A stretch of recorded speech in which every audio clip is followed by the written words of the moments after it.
அன்பு நண்பர்களே, அனைவருக்கும் அன்னை சமையல் உமாவின் அன்பான வணக்கங்கள். இன்னைக்கு அன்னை சமையலில் நம்ம பார்க்க போகிற ரெசிபி அரைச்சி விட்ட சாம்பார். வாங்க எப்படி செய்யறதுன்னு பார்க்கலாம். இப்போ ஒரு கடாயில் தேவையான அளவு நல்லெண்ணெய்,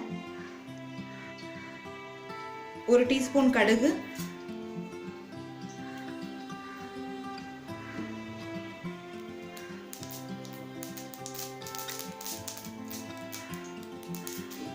அரை டீஸ்பூன் சீரகம், கொஞ்சம் பெருங்காயம் சேர்த்துக்கலாம். அடுத்தது கொஞ்சம் கருவேப்பிலை, அடுத்தது சின்ன வெங்காயம் 15,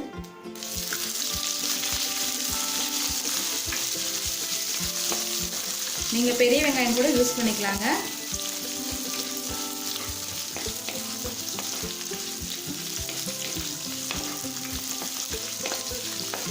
இப்போ வெங்காயம் நல்லா வதங்கிடுச்சுங்க. அடுத்தது ஒரு தக்காளி சேர்த்துக்கலாம்.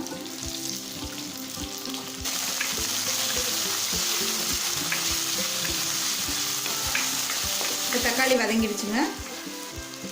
தேவையான அளவு உப்பு,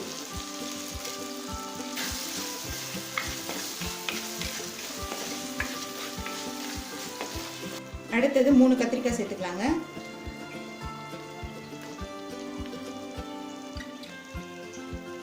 அடுத்தது ஒரு முருங்கைக்காய், 2 அவரைக்காய். உங்களுக்கு விருப்பமான காய்கறி கூட போட்டுக்கலாம். நீங்கள் வெண்டைக்காய், கேரட், முள்ளங்கி, பூசணிக்காய் இப்படின்னு எந்த விதமான காய்கறி போட்டாலும் இந்த சாம்பாருக்கு ரொம்ப நல்லாயிருக்கும். மஞ்சள் தூள் சேர்த்துக்கலாம்.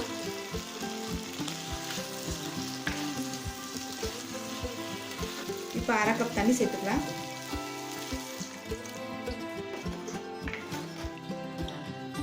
இப்போ மூடி போட்டு எல்லா காயும் நல்லா வேகிற வரைக்கும் வெயிட் பண்ணலாங்க. இப்போ எல்லா காயும் நல்லா வெந்துருச்சுங்க. வேக வச்ச துவரம்பருப்பு சேர்த்துக்கலாம்.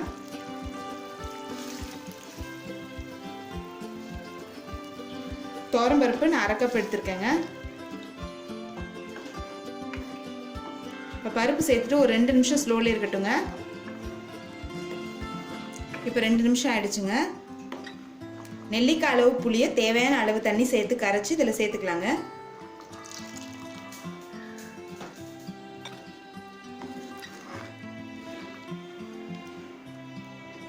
புளி சேர்த்து ஒரு 5 நிமிஷம் ஸ்லோவில் இருக்கட்டுங்க. நம்ம அதுக்குள்ளே சாம்பார் பொடி எப்படி பண்ணுறதுன்னு பார்த்துக்கலாம். கடலைப்பருப்பு 1 டேபிள் ஸ்பூன், தனியா 2 டீஸ்பூன்,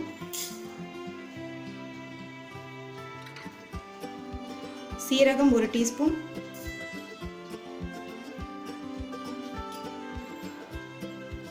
வெந்தயம் 1/4 டீஸ்பூன், காஞ்ச மிளகாய் 5, தேங்காய் 2 டேபிள் ஸ்பூன். எல்லாத்தையும் நல்லா வறுத்துக்கலாங்க.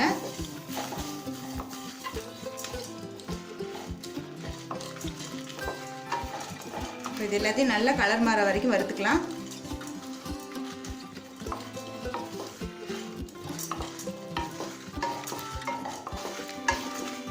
இப்போ இதுலேருந்து நல்ல வாசனை வந்துருச்சுங்க. இப்போ இதை மிக்சியில் நைஸாக அரைச்சி தனியாக வச்சுக்கலாம். இப்போ புளி சேர்த்து நல்லா 5 நிமிஷம் கொதிச்சிருச்சுங்க. இப்போ நம்ம அரைச்சி வச்சுருக்க சாம்பார் பொடியை சேர்த்துக்கலாங்க. எவ்வளோ தேவையோ அது மட்டும் போட்டுக்கோங்க. மீதி இருக்கிற பொடியை நீங்கள் அடுத்த தடவை கூட யூஸ் பண்ணிக்கலாம். ஒரு ஏர்டைட் கண்டெய்னரில் போட்டு மூடி வச்சுக்கோங்க. அப்போ தான் வாசனை போகாமல் இருக்கும். இன்னும் கொஞ்சம் தண்ணி சேர்க்கணும். ஏன்னா நம்ம வந்து கடலைப்பருப்பு தேங்காய்லாம் போட்டதுனால 2 நிமிஷம் சாம்பார் கொதிச்சிட்ட பிறகு நல்லா திக்காயிடும்.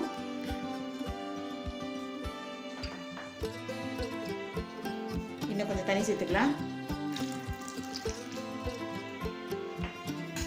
ஒரு 2 நிமிஷம் வரைக்கும் கொதிச்சா போதுங்க. நீங்கள் சாம்பார் பொடியை கடைசியில் தாங்க சேர்க்கணும். அப்போ தான் சாம்பார் நல்ல வாசனையாக இருக்கும். இப்போ 2 நிமிஷம் கழிச்சு பார்த்தீங்கன்னா சாம்பார் பாருங்கள் நல்லா திக்காயிடுச்சு. கொஞ்சம் கொத்தமல்லி தூவிக்கலாம். இப்போ அரைச்சி விட்ட சாம்பார் ரெடி ஆகிடுச்சுங்க. நம்ம சர்வ் பண்ணிடலாம். இப்போ சுவையான அரைச்சி விட்ட சாம்பார் ரெடி ஆகிடுச்சுங்க. இது இட்லி, தோசை, ரவா தோசை, பொங்கல், சாதம் எல்லாத்துக்கும் நல்லா மேட்சாக இருக்கும். ரெசிபியை ட்ரை பண்ணி பாருங்கள், கண்டிப்பாக உங்களுக்கே பிடிக்கும். ரெசிபி பிடிச்சிருந்ததுன்னா வீடியோவை லைக் பண்ணுங்கள், கமெண்ட் பண்ணுங்கள், ஷேர் பண்ணுங்கள். இது வரைக்கும் அன்னை சமையல் சேனலை சப்ஸ்கிரைப் பண்ணலன்னா சப்ஸ்கிரைப் பண்ணுங்கள். தேங்க்யூ.